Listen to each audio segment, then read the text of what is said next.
इन्नल हम्दुलिल्लाहि नअबुदुहु नस्तईनु व नस्तगफिरु व नऊज़ु बिल्लाहि मिन शुरूरि अनफुसिना व मिन सय्याति अमालिना मय युहदिल्लिहु फला मुदिल्ल लहु व मय युद्लिल फला हादिय लहु अशहदु अल्ला इलाहा इल्लल्लाह वहदहु ला शरीका लहु व अशहदु अन्ना मुहम्मदन अब्दुहु रसूलुहु अम्मा बाद फ़ौज़ु बिल्लाहि मिनश शैतानिर रजीम बिस्मिल्लाहिर रहमानिर रहीम रब्बि इश्रह ली सदरी व यस्सिर ली अमरी वहलुल उक़्दतम मिन लिसानी यफ़क़हु कौली। अस्सलामु आलैकुम वरहमतुल्लाहि व बरकातुहू। আজকে আমরা 107 নম্বর ভিডিও পোস্ট করতে যাচ্ছি। ইনশাআল্লাহ আজকের ভিডিওতে আমরা হজ আদায়কে কমপ্লিট করে ফেলব। তাহলে আজকের ভিডিও শুরু করা যাক। বিসমিল্লাহির রহমানির রহিম। পানি সরবরাহের প্রয়োজনে মিনায় অবস্থান করা। 1627 নম্বর হাদিস। হযরত ইবনে উমর রাদিয়াল্লাহু তাআলা আনহু থেকে বর্ণিত, হাজিদের খাবার পানি সরবরাহের প্রয়োজনে মিনায় অবস্থানের রাতগুলো মক্কায় কাটানোর জন্য হযরত আব্বাস রাদিয়াল্লাহু তাআলা আনহু নবী করিম সাল্লাল্লাহু আলাইহি ওয়াসাল্লামের নিকট অনুমতি চাইলে তিনি তাকে অনুমতি দিয়েছিলেন। 1628 নম্বর হাদিস। হযরত ওয়াবরা রাহমাতুল্লাহি থেকে বর্ণিত, তিনি বলেন, আমি হযরত ইবনে উমর রাদিয়াল্লাহু তাআলা আনহুকে জিজ্ঞেস করলাম, আমি কখন প্রস্তর নিক্ষেপ করব? তিনি বললেন, তোমার নেতা যখন নিক্ষেপ করবে তখন নিক্ষেপ করো। ওয়াবরা বলেন, আমি পুনরায় একই প্রশ্ন করলাম। আমরা অপেক্ষা করতাম এবং সূর্য ঢলে পড়লে প্রস্তর নিক্ষেপ করতাম। বাতনুল ওয়াদি অর্থাৎ উপত্যকার মাঝখান থেকে কঙ্কর নিক্ষেপ করা। 1629 নম্বর হাদিস। হযরত আব্দুর রহমান ইবনে ইয়াজিদ রহমতুল্লাহি থেকে বর্ণিত, তিনি বলেন, আবদুল্লাহ ইবনে মাসুদ উপত্যকার মধ্যভাগ অর্থাৎ জামরাই আকাবা থেকে প্রস্তর নিক্ষেপ করলে আমি তাকে বললাম, হে আব্দুর রহমানের পিতা, সকলেই তো উপরিভাগ থেকে প্রস্তর নিক্ষেপ করে থাকে। তিনি বললেন, সেই মহান সত্তার শপথ যিনি ছাড়া কোনো ইলাহা নেই, এটাই সেই স্থান যেখানে রাসূলুল্লাহ সাল্লাল্লাহু আলাইহি ওয়াসাল্লামের উপর সূরা বাকরা অবতীর্ণ হয়েছিল। জামরায় 7টি প্রস্তর নিক্ষেপ করতে হবে। 1630 নম্বর হাদিস। হযরত আব্দুর রহমান ইবনে ইয়াজিদ রাদিয়াল্লাহু তাআলা আনহু থেকে বর্ণিত, তিনি আব্দুল্লাহ ইবনে উমর থেকে বর্ণনা করেছেন যে তিনি জামরায়ে কোবরা বা জামরায়ে আকাবা পর্যন্ত পৌঁছে খানায় কাবা বামে ও মিনাকে ডানে রেখে 7টি প্রস্তর নিক্ষেপ করে বললেন, যে মহান ব্যক্তির প্রতি সূরা বাকরা অবতীর্ণ হয়েছে তিনিও এভাবেই প্রস্তর নিক্ষেপ করেছেন। জামরায়ে কোবরা বা আকাবা খানায় কাবাকে বামে ও মিনাকে ডানে রেখে 7টি প্রস্তর নিক্ষেপ। 1631 নম্বর হাদিস। হযরত আব্দুর রহমান ইবনে ইয়াজিদ রাদিয়াল্লাহু তাআলা আনহু থেকে বর্ণিত, তিনি হযরত আব্দুল্লাহ ইবনে মাসুদ রাদিয়াল্লাহু তাআলা আনহু এর সাথে হজ করেছেন। তখন তিনি আব্দুর রহমান ইবনে ইয়াজিদ তাকে জামরায়ে কোবরা বা আকাবা থেকে খানায় কাবাকে বামে ও মিনাকে ডানে রেখে 7টি প্রস্তর খণ্ড নিক্ষেপ করতে দেখেছেন। অতঃপর তিনি আব্দুল্লাহ ইবনে মাসুদ বলেছেন, এটা সেই স্থান যে স্থানে নবী করিম সাল্লাল্লাহু আলাইহি ওয়াসাল্লামের প্রতি সূরা বাকরা অবতীর্ণ হয়েছিল। প্রতিটি প্রস্তর নিক্ষেপের সময় তাকবীর বলতে হবে। 1632 নম্বর হাদিস। আমাস থেকে বর্ণিত, তিনি বলেন, আমি একদিন হাজ্জাজকে মিম্বারে দাঁড়িয়ে বলতে শুনেছি, যে সূরার মধ্যে গভীর কথা উল্লেখ আছে, যে সূরার মধ্যে ইমরান পরিবারের কথা বলা হয়েছে এবং যে সূরার মধ্যে মহিলাদের সম্পর্কে বলা হয়েছে, হযরত রাবি আমাস বলেন, এসব সর্বান্তে আমি তা ইব্রাহিমের নিকট বললাম। তিনি বললেন, আব্দুর রহমান ইবনে ইয়াজিদ আমার নিকট বর্ণনা করেছেন যে জামরায়ে আকবায় প্রস্তর মারার সময় তিনি ইবনে মাসুদ রাদিয়াল্লাহু তাআলা আনহুর সাথে ছিলেন। হযরত ইবনে মাসুদ রাদিয়াল্লাহু তাআলা আনহু উপত্যকার মধ্যস্থানে উপস্থিত হলেন। গাছ সোজাসুজি হলে তিনি তার সামনে রেখে দাঁড়ালেন এবং 7টি প্রস্তর খণ্ড নিক্ষেপ করলেন। প্রতিটি প্রস্তর খণ্ড নিক্ষেপের সময় তিনি তাকবীর বলেছিলেন। এরপর তিনি বললেন, সেই মহান সত্তার শপথ, তিনি ছাড়া অন্য কোনো মাবুদ নেই। এখানে সেই মহান ব্যক্তি দাঁড়িয়ে প্রস্তর নিক্ষেপ করেছিলেন যার প্রতি সূরা বাকরা নাজিল হয়েছে। 1633 নম্বর হাদিস। হযরত সালেম রহমতুল্লাহ থেকে বর্ণিত, তিনি হযরত ইবনে উমর রাদিয়াল্লাহু তাআলা আনহু সম্পর্কে বর্ণনা করেছেন যে তিনি নিকটবর্তী জামরায় 7টি প্রস্তর নিক্ষেপ করতেন এবং প্রতিটি প্রস্তর মারবার পর তাকবীর বলতেন। তারপর অগ্রসর হয়ে নরম ভূমিতে অবতরণ করতেন এবং কিবলামুখী হয়ে দীর্ঘক্ষণ পর্যন্ত দণ্ডায়মান থেকে দুহাত তুলে দোয়া করতেন। তারপর তিনি জামরায় উস্তাই অর্থাৎ মধ্যম জামরায় প্রস্তর মারতেন এবং বাম দিকে কিছু দূর চলে নরম ভূমিতে নেমে কিবলামুখী হয়ে দণ্ডায়মান থাকতেন। তারপর উপত্যকার মধ্যভাগ থেকে জামরায় আকবায় প্রস্তর নিক্ষেপ করতেন, তবে সেখানে না থেকে বরং তখনই প্রত্যাবর্তন করতেন। তারপর বলতেন, এসব কাজ আমি নবী করিম সাল্লাল্লাহু আলাইহি ওয়াসাল্লামকে করতে দেখেছি। জামরাই দুনিয়া ও জামরাই সানিয়াহার নিকট দুহাত তুলে দোয়া করা। 1634 নম্বর হাদিস। হযরত সালেম ইবনে আবদুল্লাহ থেকে বর্ণিত, হযরত আবদুল্লাহ ইবনে উমর রাদিয়াল্লাহু তাআলা আনহু জামরাই দুনিয়া বা নিকটবর্তী জামরায় 7টি কঙ্কর মারতেন এবং প্রতিটি কঙ্কর মারার সাথে সাথে তাকবীর বলতেন। তারপর তিনি অগ্রসর হয়ে নরম ভূমিতে অবতরণ করতেন এবং কিবলামুখী হয়ে দীর্ঘ সময় দুহাত তুলে দোয়া করতেন। তারপর অবশেষে উপত্যকার মধ্যস্থল থেকে জামরায় আকবায় প্রস্তর মারতেন, কিন্তু সেখানে অপেক্ষা করতেন না। তিনি বলতেন, রাসূলুল্লাহ সাল্লাল্লাহু আলাইহি ওয়াসাল্লামকে আমি এভাবেই এ সকল কাজ করতে দেখেছি। 1635 নম্বর হাদিস। হযরত জুহরি রহমতুল্লাহ থেকে বর্ণিত, মিনার মসজিদের নিকটবর্তী জামরায় রাসূলুল্লাহ সাল্লাল্লাহু আলাইহি ওয়াসাল্লাম যখন প্রস্তর নিক্ষেপ করতেন তখন 7টি প্রস্তর নিক্ষেপ করতেন। প্রতিটি প্রস্তর নিক্ষেপের সময় তিনি তাকবীর বলতেন। তারপর সামনের দিকে এগিয়ে কিবলামুখী হয়ে দণ্ডায়মান হয়ে দুহাত তুলে দোয়া করতেন। তিনি সেখানে দীর্ঘ সময় অবস্থান করতেন। তারপর জামরায় সানিয়া বা দ্বিতীয় জামরায় গিয়ে 7টি প্রস্তর নিক্ষেপ করতেন এবং প্রতিটি প্রস্তর নিক্ষেপের সময় তাকবীর বলতেন। তারপর সেখান হতে বাম দিকে উপত্যকা সংলগ্ন জায়গা নামতেন এবং কিবলামুখী হয়ে অবস্থান করতেন ও দুহাত তুলে দোয়া করতেন। তারপর সবশেষে তিনি আকাবার নিকটবর্তী জামরায় যেতেন এবং সেখানেও 7টি প্রস্তর নিক্ষেপ করতেন। প্রতিটি প্রস্তর মারার সময় তাকবীর বলতেন। তারপর সেখানে দেরি করতেন। জুহরি বলেন, আমি সালেম ইবনে আবদুল্লাহকে তার পিতার মাধ্যমে রাসূলুল্লাহ সাল্লাল্লাহু আলাইহি ওয়াসাল্লাম হতে এরূপ বর্ণনা করতে শুনেছি। রাবি বলেন, ইবনে উমর রাদিয়াল্লাহু তাআলা আনহু এ কাজগুলো করতেন। প্রস্তর মারার পর খুশবু লাগানো এবং তাওয়াফে জিয়ারাতের পূর্বে মাথা মোড়ানো। 1636 নম্বর হাদিস। হযরত আয়েশা রাদিয়াল্লাহু তাআলা আনহা থেকে বর্ণিত, তিনি নিজের হস্তদ্বয় প্রসারিত করে বললেন, আমি আমার দু হাতেই রাসূলুল্লাহ সাল্লাল্লাহু আলাইহি ওয়াসাল্লামের এহরাম বাঁধার সময় এবং তাওয়াফে জিয়ারাতের পূর্বে এহরাম খোলার সময় তাকে সুগন্ধি লাগিয়ে দিয়েছি। বিদায় তাওয়াফ। 1637 নম্বর হাদিস। হযরত ইবনে আব্বাস রাদিয়াল্লাহু তাআলা আনহু থেকে বর্ণিত, তিনি বলেন, লোকদেরকে হুকুম দেওয়া হয়েছে যে তাদের শেষ কাজ হবে কাবা গৃহে তাওয়াফ করা, তবে এই নির্দেশ হায়েজবালী নারীদের জন্য শিথিল করা হয়েছে। 1638 নম্বর হাদিস। হযরত আনাস ইবনে মালিক রাদিয়াল্লাহু তাআলা আনহু থেকে বর্ণিত, নবী করিম সাল্লাল্লাহু আলাইহি ওয়াসাল্লাম জোহর, আসর, মাগরিব ও ইশার নামাজ পড়ে অল্প কিছুক্ষণ মুহাসসাব উপত্যকায় ঘুমালেন। তারপর বাহনে চড়ে কাবা গৃহের দিক করলেন এবং সেখানে হাজির হয়ে খানায় কাবা তাওয়াফ করলেন, অর্থাৎ সবশেষে তাওয়াফে জিয়ারাত করলেন। তাওয়াফে জিয়ারাতের পর কোনো স্ত্রীলোকের হায়েজ হলে।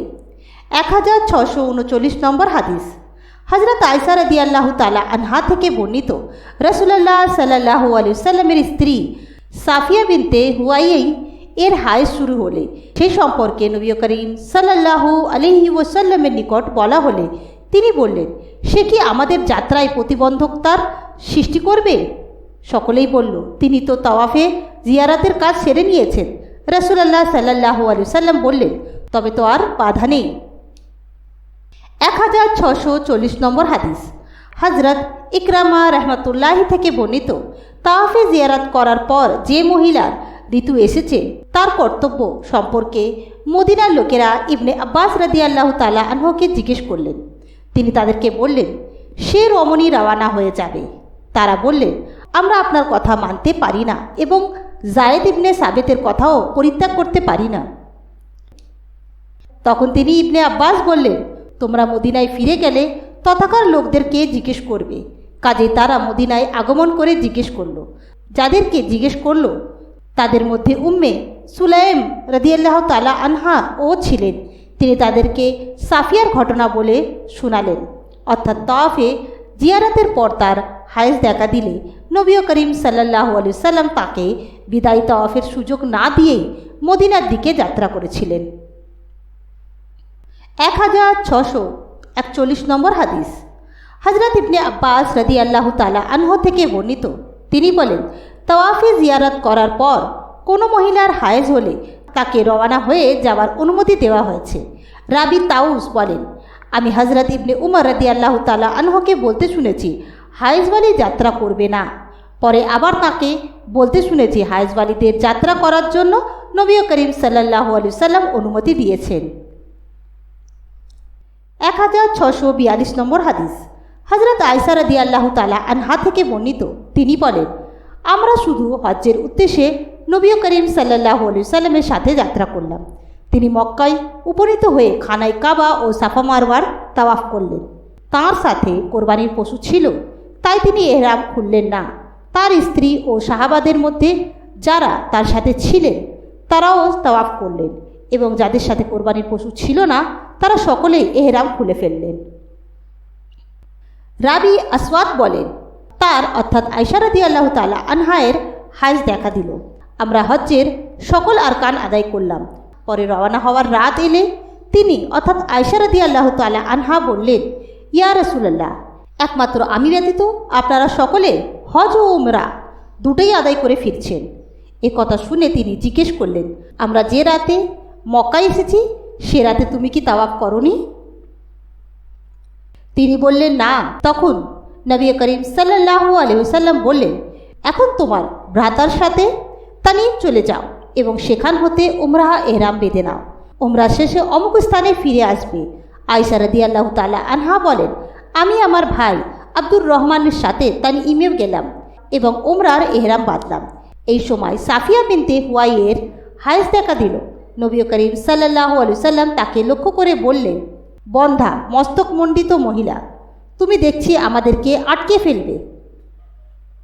কোরবানির দিন কি তুমি খানায় কাবার তাওয়াফ করেছিলে?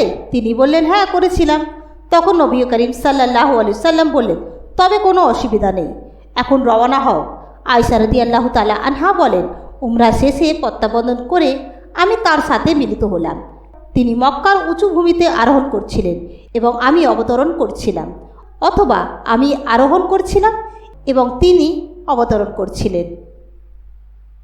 প্রত্যাবর্তনের দিন আফতাহ নামক স্থানে আসরের নামাজ আদায় করা। 1643 নম্বর হাদিস। হজরত আব্দুল আজিজ ইবনে রুফাই থেকে বর্ণিত, তিনি বলেন, আমি হজরত ইবনে মালিক রাদিয়াল্লাহু তাআলা আনহুকে বললাম, রাসূলুল্লাহ সাল্লাল্লাহু আলাইহি ওয়াসাল্লাম থেকে মনে রেখেছেন এমন কোনো বস্তু আমাকে অবহিত করুন। তিনি তারবিয়ার দিন অর্থাৎ জিলহজ্জের 8 তারিখে জোহরের নামাজ কোথায় আদায় করেছিলেন? তিনি জবাব দিলেন, মিনায়।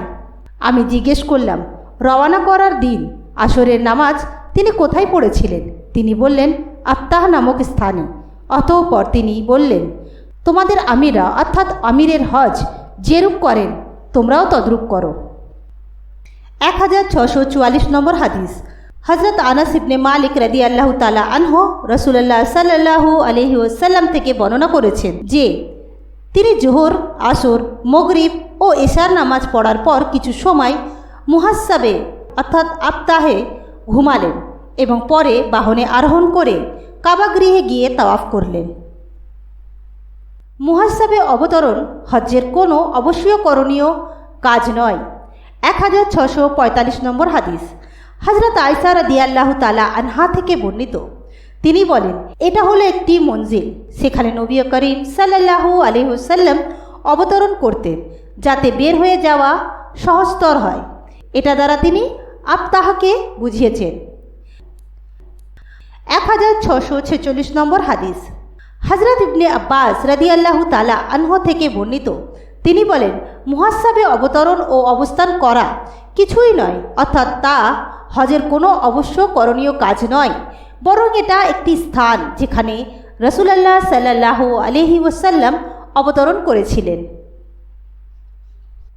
1647 নম্বর হাদিস। হযরত নাফে থেকে বর্ণিত, ইবনে উমর রাদিয়াল্লাহু তাআলা আনহু দু পাহাড়ের মধ্যবর্তী জিতওয়া নামক স্থানে রাত যাপন করতেন। তারপর মক্কার উঁচু ভূমিতে অবস্থিত পাহাড়টির দিক হতে প্রবেশ করতেন। যখনই তিনি হজ বা উমরা আদায়ের জন্য মক্কায় আগমন করতেন, তখন মসজিদে হারামের দরজার সম্মুখ ব্যতীত উট বসাতেন না। তারপর কাবা ঘরে যেতেন এবং হাজরে আসওয়াদের নিকট হতে তাওয়াফ শুরু করতেন। মোট 7 বার তাওয়াফ করতেন। তিনি প্রথম 3 তাওয়াফে দ্রুত চলতেন এবং পরবর্তী 4 তাওয়াফে স্বাভাবিকভাবে চলতেন। তাওয়াফ শেষে 2 রাকাত নামাজ আদায় করতেন এবং নিজের অবস্থান স্থলে ফিরে যাওয়ার পূর্বে সাফা মারওয়ার দিকে যেতেন এবং তাওয়াফ করতেন। আর হজ বা উমরা শেষে প্রত্যাবর্তনকালে তিনি জুলহুলাইফা উপত্যকার বাত্তাহা নামক স্থানে অবতরণ করতেন, যেখানে নবী করিম সাল্লাল্লাহু আলাইহি ওয়াসাল্লাম উট বসাতেন। তিনি ঠিক সেই স্থানে উষ্ট্রি বসিয়ে দিতেন। 1648 নম্বর হাদিস। হযরত খালিদ ইবনে হারিস রাহমাতুল্লাহি হতে বর্ণিত, ওবায়দুল্লাহকে মুহাসসাব সম্পর্কে জিজ্ঞেস করা হলে তিনি নাফের সূত্রে আমাকে বলেছেন, রাসূলুল্লাহ সাল্লাল্লাহু আলাইহি ওয়াসাল্লাম, উমর রাদিয়াল্লাহু তাআলা আনহু এবং ইবনে উমর রাদিয়াল্লাহু তাআলা আনহু সেখানে থেমেছেন। নাফে হতে আরও বর্ণিত আছে যে ইবনে উমর রাদিয়াল্লাহু তাআলা আনহু সেখানে অর্থাৎ মুহাসসাবে জোহর ও আসরের নামাজ পড়েছেন। রাবি বলেন, আমার মনে হয় তিনি বলেছেন মাগরিবের নামাজও পড়েছেন। খালেদ বলেন, এশা সম্পর্কে আমার কোনো সন্দেহ নেই, সেখানে তিনি অল্প কিছুক্ষণ ঘুমাতেন। এই বিষয়ে ইবনে উমর রাদিয়াল্লাহু তাআলা আনহু রাসূলুল্লাহ সাল্লাল্লাহু আলাইহি ওয়াসাল্লাম হতেই বর্ণনা করেছেন। হজের মৌসুমে ব্যবসায়ী করা এবং অন্ধকার যুগের বাজার সমূহে ক্রয় বিক্রয় করা। 1649 নম্বর হাদিস। হযরত ইবনে আব্বাস রাদিয়াল্লাহু তাআলা আনহু থেকে বর্ণিত, অন্ধকার যুগে জুল মাজাজ ও উকাসে লোকদের কারবার স্থল ছিল। ইসলামের আগমনের পর মুসলমানরা সেখানে ক্রয় বিক্রয় ও ব্যবসা বাণিজ্য করা ভালো মনে করল না। তখন এই আয়াত অবতীর্ণ হলো, এ ব্যাপারে কোনো দোষ নেই যদি তোমরা হজ্জের মৌসুমে ব্যবসায় বাণিজ্যের মাধ্যমে তোমাদের রবের অনুগ্রহ অন্বেষণ করো। 1650 নম্বর হাদিস। হযরত আয়েশা রাদিয়াল্লাহু তাআলা আনহা থেকে বর্ণিত, তিনি বলেন, হজ থেকে প্রত্যাবর্তনের রাতে সাফিয়ার হায়েজ দেখা দিলে সে বলল, আমি মনে করতাম যে আমি তোমাদেরকে আটকিয়ে দেব। নবী করিম সাল্লাল্লাহু আলাইহি ওয়াসাল্লাম তাকে লক্ষ্য করে বললেন, বন্ধা মুন্ডিত মস্তক, সে কি কোরবানির দিন তাওয়াফ অর্থাৎ জিয়ারত করেনি? বলা হলো, হ্যাঁ করেছেন। নবী করিম সাল্লাল্লাহু আলাইহি ওয়াসাল্লাম বললেন, তবে রওনা করো। আয়েশা রাদিয়াল্লাহু তাআলা আনহা থেকে আরও বর্ণিত আছে যে আমরা নবী করিম সাল্লাল্লাহু আলাইহি ওয়াসাল্লামের সাথে মক্কার দিকে রওনা হলাম। হজ আদায় করা ব্যতীত আমাদের আর কোনো উদ্দেশ্য ছিল না। আমরা মক্কায় পৌঁছলে নবী করিম সাল্লাল্লাহু আলাইহি ওয়াসাল্লাম আমাদেরকে এহরাম খুলে ফেলতে আদেশ করলেন। হজ শেষে মক্কা হতে প্রত্যাবর্তনের রাত আসলে সাফিয়া বিনতে হুয়াইয়ার ঋতু দেখা দিল। নবী করিম সাল্লাল্লাহু আলাইহি ওয়াসাল্লাম তাকে লক্ষ্য করে বললেন, মুন্ডিত মস্তক বন্ধা, আমি দেখছি সে তোমাদেরকে আটকিয়ে দিল। তারপর তিনি বললেন, তুমি কি কোরবানির তওয়াফ করেছো? তিনি বললেন, করেছি। তখন নবী করিম সাল্লাল্লাহু আলাইহি ওয়াসাল্লাম বললেন, তবে রওনা করো। আমি বললাম, হে আল্লাহ রসুল, আমি তো এখনও এহরাম খুলিনি। তিনি বললেন, তানিম হতে এহরাম বেঁধে উমরা আদায় করে নাও। সুতরাং তার সাথে তার ভাই আব্দুর রহমান গেলেন। নবী করিম সাল্লাল্লাহু আলাইহি ওয়াসাল্লাম শেষ রাতে বিদায় তাওয়াফের জন্য গেলে আমরা তখন তার সাক্ষাৎ পেলাম। তিনি আমাকে বললেন, অমুক অমুক স্থানে আমার সাথে মিলিত হওয়ার স্থান। তো আজকের ভিডিওতে আমরা হজ অধ্যায়কে কমপ্লিট করে ফেললাম। ইনশাআল্লাহ নেক্সট ভিডিওতে আমরা উমরার বিবরণ অধ্যায় শুরু করব। ইনশাআল্লাহ নেক্সট ভিডিওতে আপনাদের সঙ্গে আবার দেখা হবে। আসসালামু আলাইকুম ওয়া রাহমাতুল্লাহি ওয়া বারাকাতুহু।